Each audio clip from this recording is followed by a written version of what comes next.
আসিফ মাহমুদ সজীব ভাইয়া যে বলেছেন উনি ওয়েস্টার্নে যান, উনি কি ওয়েস্টার্নে গিয়ে একা একা ওই বসে থাকেন? এই ছবি খোঁজেন তাহলে দেখবেন উনি একা ওইখানে বসে থাকেন না, নিশ্চয়ই উনি একা গিয়ে বসে থাকেন না। নীলা মার্কেটে নিশ্চয়ই উনি একা একা গিয়ে হাঁসের মাংস খোঁজেন না। তার সঙ্গে কারা থাকে, তারা কোন দলের নেতা কিংবা কোন রাজনৈতিক ব্যক্তি কিংবা কারা সেই সময় তার সঙ্গে থাকে। ফলে এই জিনিসগুলি মানুষ প্রশ্ন করবে। আপনি টকশোতে প্রশ্ন না হোক, সব জায়গা বন্ধ করে দেন। ফেসবুকে আসলে 300 কোটি টাকা জরিমানা করবেন জুকারবার্গকে। জুকারবার্গ তো ফতুর হয়ে যাবে কয়েকদিনের মধ্যে।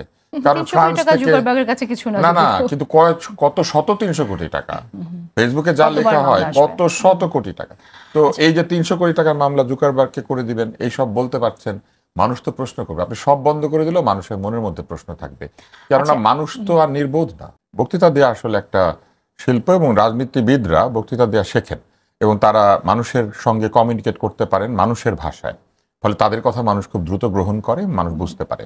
আমি লক্ষ্য করেছি যে যারা এইখানে এই নতুন যে বন্দোবস্ত কথা বলেছেন অথবা পুরনো যারা ব্যক্তি ছিলেন, একদিনে তো আর এই জায়গাতে আসে নাই জিনিসটা। আমাদের রাজনীতিতে রাজনীতিবিদদের মধ্যে যে বন্ধুত্বপূর্ণ এবং সৌহার্দ্যপূর্ণ সম্পর্ক, এটি ধ্বংস করে দেওয়ার জন্য একাধিক ফ্যাক্টর কাজ করেছে। একটি হচ্ছে আর্থিক লোভ। যখনই যে ক্ষমতায় গিয়েছেন তারা দেখেছেন ক্ষমতায় গেলে অনেক ধনী হওয়া যায়, অনেক ক্ষমতাবান হওয়া যায়, অনেক কিছু করা যায় যেটা ক্ষমতায় না থাকলে হয় না।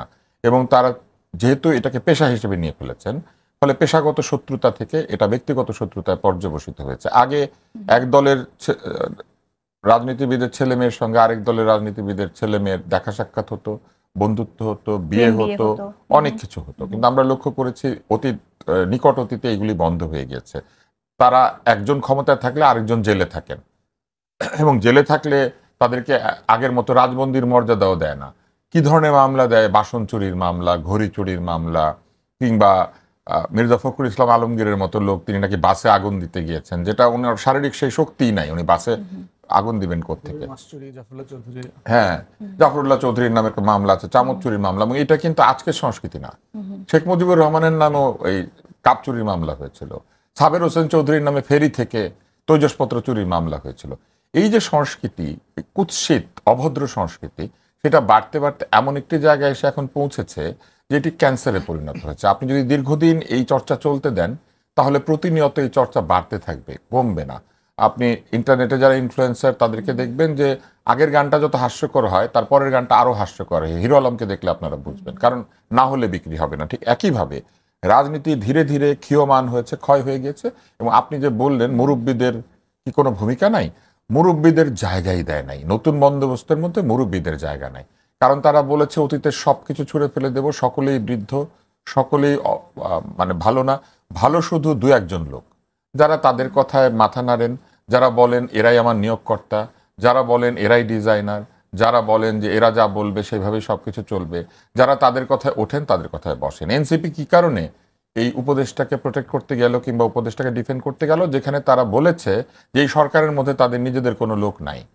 তাহলে যদি নিজেদের লোক নাই থাকে, এই একই এনসিপির একজন নেতা হাসনাত আবদুল্লাহ একজন উপদেষ্টাকে বলেছেন বেতন ভাতা ফেরত দিয়ে তাকে চলে যেতে হবে, তিনি হচ্ছেন স্বাস্থ্য উপদেষ্টা। তারা স্বাস্থ্য উপদেষ্টাকে ডিফেন্ড করে নাই। আর আরেকজনের বিরুদ্ধে অভিযোগ ওঠার পরে তারা ধরা পড়া চাঁদাবাজের স্ত্রীকে জোগাড় করে নিয়ে এসেছেন প্রমাণ করার জন্য যে বউ জানে স্বামী ভালো। এইটা তো আসলে ঠিক না। আমরা একটু এবং এইখানে তারা নিজেদের মধ্যে যে সম্পৃক্ততা সেটাকে প্রমাণ করেছেন। এবং আসিফ মাহমুদ সজীব ভাইয়া যে বলেছেন উনি ওয়েস্টার্নে যান, উনি কি ওয়েস্টার্নে গিয়ে একা একা ওই বসে থাকেন? এই ছবি খোঁজেন তাহলে দেখবেন উনি একা ওইখানে বসে থাকেন না, নিশ্চয়ই উনি একা গিয়ে বসে থাকেন না। নীলা মার্কেটে নিশ্চয়ই উনি একা একা গিয়ে হাঁসের মাংস খোঁজেন না। তার সঙ্গে কারা থাকে, তারা কোন দলের নেতা কিংবা কোন রাজনৈতিক ব্যক্তি কিংবা কারা সেই সময় তার সঙ্গে থাকে। ফলে এই জিনিসগুলি মানুষ প্রশ্ন করবে। আপনি টকশোতে প্রশ্ন না হোক, সব জায়গা বন্ধ করে দেন। ফেসবুকে আসলে 300 কোটি টাকা জরিমানা করবেন জুকারবার্গকে। জুকারবার্গ তো ফতুর হয়ে যাবে কয়েকদিনের মধ্যে। কারণ ফ্রান্স থেকে না না, কিন্তু কত শত 300 কোটি টাকা ফেসবুকে যা লেখা হয়, কত শত কোটি টাকা। তো এই যে 300 কোটি টাকার মামলা জুকারবার্গকে করে দিবেন, এই সব বলতে পারছেন, মানুষ তো প্রশ্ন করবে। আপনি সব বন্ধ করে দিলেও মানুষের মনের মধ্যে প্রশ্ন থাকবে, কেননা মানুষ তো আর নির্বোধ না। ভোটারদের মন যদি পরিবর্তন না হয়, ভোটারদের মধ্যে থেকে যদি এই সমর্থন চলে না যাওয়া, যেমন বাংলাদেশ তো মুসলিম লিগিফিকেশন হয়েছে, তাই না? মুসলিম লীগ তো নাই। এটা কিভাবে হয়েছে? এখানে কি এই বাঙালিরাই কি মুসলিম লীগ করে পাকিস্তান চেয়েছিল না? কিন্তু তারা তো অতি দ্রুত স্বপ্নভঙ্গ হয়ে এটা হয় নাই, এবং নামের শেষে লীগ থাকার পরেও আওয়ামী লীগ জনপ্রিয় হয়েছে। এর কারণ কি? এর কারণ হচ্ছে যে ভোটার যতক্ষণ পর্যন্ত তার মন তুলে না নেবে ততক্ষণ পর্যন্ত আপনি একটা দলকে একেবারে নিশ্চিহ্ন করতে পারবেন না। যেমন এখনো পর্যন্ত ছোট ছোট ক্ষুদ্র দল টিকে আছে উত্তরবঙ্গ, দক্ষিণবঙ্গে, যারা কমিউনিজম চায়, সশস্ত্র কমিউনিজমে বিশ্বাস করে। যতক্ষণ পর্যন্ত মানুষের মন থেকে আপনি এই সমর্থনকে ঘোরাতে না পারবেন ততক্ষণ পর্যন্ত কিন্তু কোথাও না কোথাও তো এই দল বা দলীয় কর্মীরা এটা ঘুরে যায়। কিভাবে যায়? মানুষ দেশকে ভালোবাসে, পরিবারকে ভালোবাসে, নিজেকে ভালোবাসে। যদি সে বোঝে যে কোনো দল তার সেই স্বার্থ দেখে না, তখন সে এই দলের পেছনে যায় না। মানুষ কি দলকে ভালোবেসে দল করে? মোটেও না। দল বৃহত্তর জনগণের স্বার্থ দেখে বলে এই ফুয়াদ ব্যারিস্টার, তার মতো এরকম ব্যারিস্টার আরো আছে কোর্টে, কিন্তু সে রাজনীতি যেতে পেরেছে কেন? মানুষ বিশ্বাস করছে যে সে ব্যারিস্টার হলেও জনগণের স্বার্থ দেখার জন্য সে তার জীবনের কিছুটা সময় ব্যয় করে। মানুষ সিনেমা দেখতে যায় কেন? মানুষ কি জানে সব শাকিব খানের সব ছবি ভালো কিংবা শাহরুখ খানের সব ছবি ভালো? ভালোবাসে। এই জন্য সে বিশ্বাস করে যে এরা ছবিতে থাকলেই ছবি ভালো হয় না। কিন্তু বিশ্বাস করা ভালো, কিন্তু আবার বিশ্বাস করা খারাপ। বিশ্বাস থেকেই আমাদের সর্বনাশ হয়েছে বলে আমার কাছে মনে হয়। আপনি বিশ্বাস করেন যে এটা সবসময় ভালো, অন্ধবিশ্বাস। জেসিন, আমি আপনাকে বলি যে বিশ্বাস সবসময় ভালো। যে বিশ্বাস করে সে সৎ, এই জন্য সে বিশ্বাস করে। যে বিশ্বাসের অমর্যাদা করে, যে বিশ্বাস ভঙ্গ করে, পাপ হচ্ছে তার, অন্যায় হচ্ছে তার।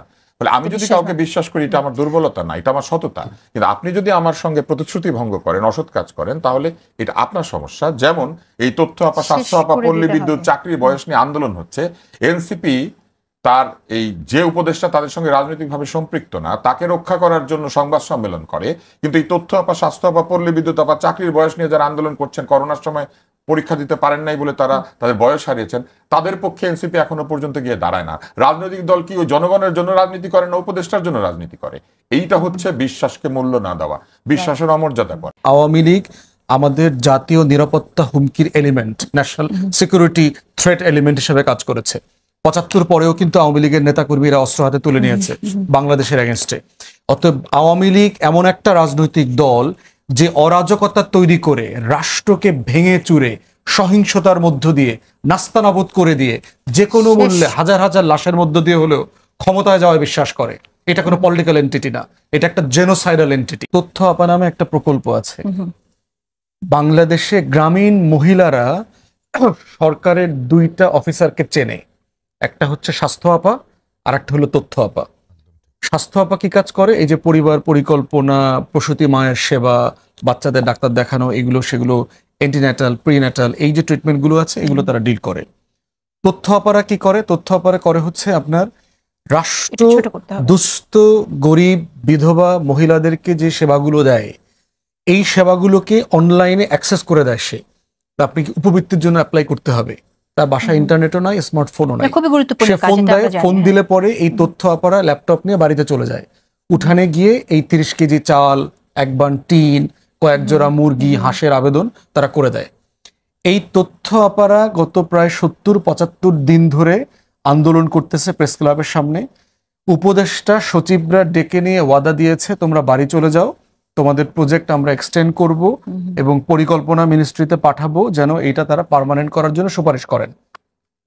রিসেন্টলি যখন আবার প্রথম আলো সাংবাদিক জিজ্ঞেস করেছে, তখন তারা অস্বীকার করেছে না, এরকম কোনো ওয়াদা আমরা দেইনি। এখন বলছে আন্দোলন বন্ধ করে বাড়ি চলে যেতে হবে, বেতন বন্ধ করে দিয়েছে। রিমেম্বার ঘোষণাপত্রের দাবি যখন দাবির প্রেক্ষিতে যখন প্রতিশ্রুতি আসলো যে সরকার ঘোষণাপত্র দেবে 15 দিনে, 15 কার্য দিবসের মধ্যে, তখন কিন্তু আমরা ট্রুথ অ্যান্ড রিকনসিলিয়েশনের কথাও শুনেছিলাম। এক্স্যাক্টলি। এবং সেটা পরবর্তীতে শুনলাম যে হবে না। তাহলে দেখেন যে রাষ্ট্রের এই যে এক্সাম্পলের পর যদি এক্সাম্পল দেখি, যে রাষ্ট্র লিখিত ওয়াদা দিয়েও তথ্য আপাদেরকে পার্মানেন্ট করছে না। উপদেষ্টা সচিবরা ওয়াদা দিয়ে আবার 1 সপ্তাহের ভিতরে সাংবাদিকদেরকে অস্বীকার করছে না, আমরা এরকম কোনো ওয়াদা দিইনি। ভিন্ন প্রসঙ্গে যেতে চাই। আমাদের এইভাবে রাষ্ট্র কোনো কিছু শুনছে না, সময় আবার প্রপাগান্ডা আছে। কক্সবাজার ইস্যু দেখেন, বিএনপি চেয়ারপারসনের পিএস ব্যাপারে বিএনপি নেতৃবৃন্দ যে বক্তব্য দিল, ঠিক একইভাবে এনসিপিও আসিফ মাহমুদের ব্যাপারে যে পজিশন নিচ্ছে, এবং এইটা টোটাল কালচারের মধ্যে এটা নাই। একটা জিনিস ভুল করলে দল যে ভুল স্বীকার করে ফেলা, ইয়েস, এইটা তার এখতিয়ার বহির্ভূত কাজ, তার বলা ঠিক হয় নাই, এবং এটা ব্যাপারে আপনি অ্যাকশন নিয়ে নেন যে, এবং এই অ্যাকশনটাকে আপনি পাবলিক করেন। এখন প্রশ্ন হচ্ছে যে এই কালচারকে আপনি গত বছর গণ অভ্যুত্থান হয়েছে বলে আপনি সবকিছু এখন মনে হয়েছে যে গত বছরে আমরা সবাই জমজম কূপের পানি দিয়ে একদম পুত পবিত্র হয়ে গেছি, ফেরেশতা হয়ে গেছি, ব্যাপারটা তো এরকম না। তো সেইখানে আমরা বোধ করছি যে এইটা একটা লম্বা প্রসেস, আলাপ তর্কটা চলা দরকার। প্রত্যেকটা দল ইন্ট্রোস্পেক্টিভলি মানে ভিতর থেকে ক্রিটিক্যাল পর্যালোচনাগুলো আনা দরকার। যেহেতু আমরা সংস্কারের কথা বলছি এবং সংস্কারের কথা বলছি, নতুন বাংলাদেশের কথা বলছি, কিন্তু চরিত্র দেখাচ্ছি পুরাতন আমলের চরিত্র। অতএব সেই জায়গাতে এইটা একটা কালেকটিভ খাইসলত পরিবর্তনের সংস্কৃতি তৈরি করা দরকার আর কি আমাদের। Right. আওয়ামী লীগ আমাদের জাতীয় নিরাপত্তা হুমকির element, national security threat element হিসেবে কাজ করেছে।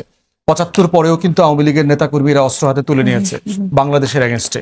অতএব আওয়ামী লীগ এমন একটা রাজনৈতিক দল যে অরাজকতা তৈরি করে রাষ্ট্রকে ভেঙে চুরে সহিংসতার মধ্য দিয়ে নাস্তানাবুদ করে দিয়ে যে কোনো মূল্যে হাজার হাজার লাশের মধ্য দিয়ে হলেও ক্ষমতায় যাওয়ায় বিশ্বাস করে। এটা কোনো পলিটিক্যাল এন্টিটি না, এটা একটা জেনোসাইডাল এন্টিটি।